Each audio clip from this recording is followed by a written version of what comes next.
നമസ്കാരം, എല്ലാവർക്കും പുതിയ വീഡിയോയിലേക്ക് സ്വാഗതം.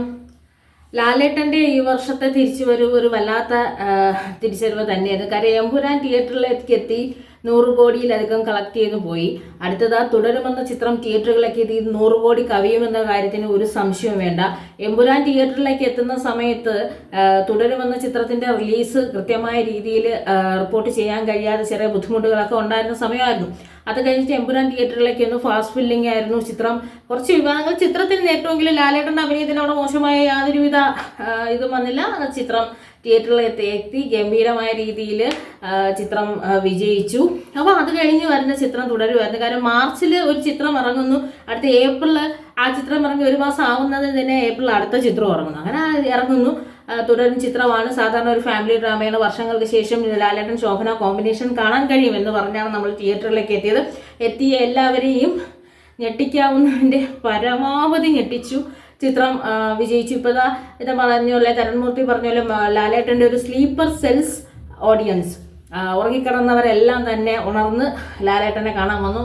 വയസ്സായ അമ്മമാരൊക്കെ ഇങ്ങനെ വർണ്ണ കാണുമ്പോൾ നമുക്ക് വല്ലാണ്ടൊരു ഫീൽ വരും. കാരണം എന്ന് വെച്ച് കഴിഞ്ഞാൽ ലാലേട്ടനോടുള്ള ഇഷ്ടം എത്രത്തോളം മനസ്സിലുണ്ട്. ലാലേട്ടൻ്റെ ഒരു നല്ല ചിത്രം കാണാൻ 70 വയസ്സായ അമ്മൂമ്മയ്ക്കിനെ ഒറ്റയ്ക്ക് വന്ന് തിയേറ്ററിൽ കണ്ടിട്ട് പോകണം. കാരണം വെച്ചാൽ പറയുന്നത് ഇനി എനിക്ക് ജീവിതം അധിക കാലമൊന്നുമില്ല, ഉള്ള സമയത്ത് ഇതൊക്കെ കണ്ടില്ലെങ്കിൽ പിന്നെ ഇനി അങ്ങ് പോയിട്ട് ഇനി പറഞ്ഞിട്ട് കാര്യം എൻ്റെ കൂടെ വരാനും ആരുമില്ല. അപ്പോൾ ഉള്ള സമയത്ത് ഇങ്ങനെയൊക്കെ കണ്ടിട്ട് പോകണതല്ലേ നല്ലതെന്നൊക്കെ പറഞ്ഞ് ഓരോരുത്തരായിട്ട് പറയുന്നു.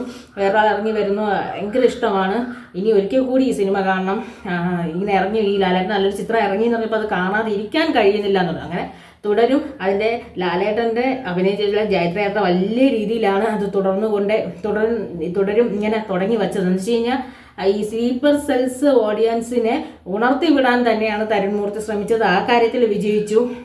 ഈ ചിത്രവും ഗംഭീരമായ വിജയം. എന്ന് വെച്ചാൽ ഫാസ്റ്റ് ഫില്ലിങ് തിയേറ്ററിൽ ടിക്കറ്റ് കിട്ടുന്നില്ല ആർക്കും. എന്ന് വെച്ചാൽ നേരത്തെ ഒക്കെ ബുക്ക് ചെയ്തിടുന്നത്, അത്രയ്ക്ക് കണ്ടോളാൻ മതി. ആ ചിത്രം കാണുന്നത് അത്രയും വർത്തുമാണ്. നമുക്ക് ഇങ്ങനെ ഒരു ടിക്കറ്റ് എടുത്ത സിനിമ കൊണ്ടിൽ ഒരു സങ്കടവും നഷ്ടവും ചിത്രത്തിൽ തോന്നത്തുമില്ല. അപ്പോൾ അങ്ങനെ ഗംഭീരമായ ഒരു വിജയം വരുന്നു. അങ്ങനെ ഒരു വർഷത്തിൽ, അതായത് ഈ വർഷം തീർന്നില്ല, 2 ചിത്രങ്ങൾ മാർച്ചിലും ഏപ്രിലിൽ വന്ന 2 ചിത്രങ്ങളും 100 കോടി കിടക്കുന്ന ചിത്രങ്ങളുടെ ആളാവാനുള്ള ഒരു ഭാഗ്യം വീണ്ടും ലാലേട്ടനെ തേടി വന്നിരിക്കുകയാണ്. അതുപോലെ തന്നെ ഈ ആൻറ്റി പൈറസി എന്ന് വളരെ മോശമാണ്. തിയേറ്ററിൽ നിന്ന് റെക്കോർഡ് ചെയ്ത് പുറത്ത് വിടുക എന്ന് പറയുന്നത് ഇതൊക്കെ എന്ന് വെച്ച് കഴിഞ്ഞാൽ ഒരു വളരെ വലിയ തെറ്റാണ്. പക്ഷെ അതിനെയൊക്കെ ഈ ചിത്രം അതിജീവിക്കുന്നു എന്നുള്ളതാണ്. ഈ ചിത്ര വീഡിയോകൾ ഷൂട്ട് ചെയ്ത് റീൽസിലൊക്കെ ഇട്ട് ഭയങ്കരമായ രീതിയിൽ നശിപ്പിക്കുന്നുണ്ട്. പക്ഷേ എങ്കിലും ആ ചിത്രം സ്ലീപ്പർ സെൽസ് ഓഡിയൻസിനെ സംബന്ധിച്ചിടത്തോളം തരുൺമൂർത്തി പറഞ്ഞല്ലേ ഇതില്ല, സോഷ്യൽ മീഡിയ ഇല്ല, ഫേസ്ബുക്കില്ല, ചിത്രം നല്ലതാണെന്ന് കേട്ടോ. അപ്പോൾ പിന്നെ ചിത്രം വന്ന് അങ്ങനെയുള്ള ഒരു ഓഡിയൻസ് എന്തായാലും കൂടെ ഉള്ളത് കൊണ്ട് ഇത്തരം ശല്യങ്ങളുണ്ടെങ്കിലും ചിത്രം നല്ല രീതിയിൽ വിജയിക്കും, ഒരു സംശയവുമില്ല. മലയാള സിനിമ ചരിത്രത്തിൽ എന്നും വിജയ ചിത്രങ്ങൾ ഇവിടെ ഒരുപാടുണ്ടായിട്ടുണ്ട്. ആ വിജയ ചിത്രങ്ങളുടെ ഒരു തോഴൻ എന്നും ലാലേട്ടൻ തന്നെയാണ്. അപ്പോൾ അതുപോലെ മലയാളത്തിൻ്റെ മോഹൻലാലാണ് ഒന്നുകൂടി തെളിയിച്ച ചിത്രമാണ് തുടരും.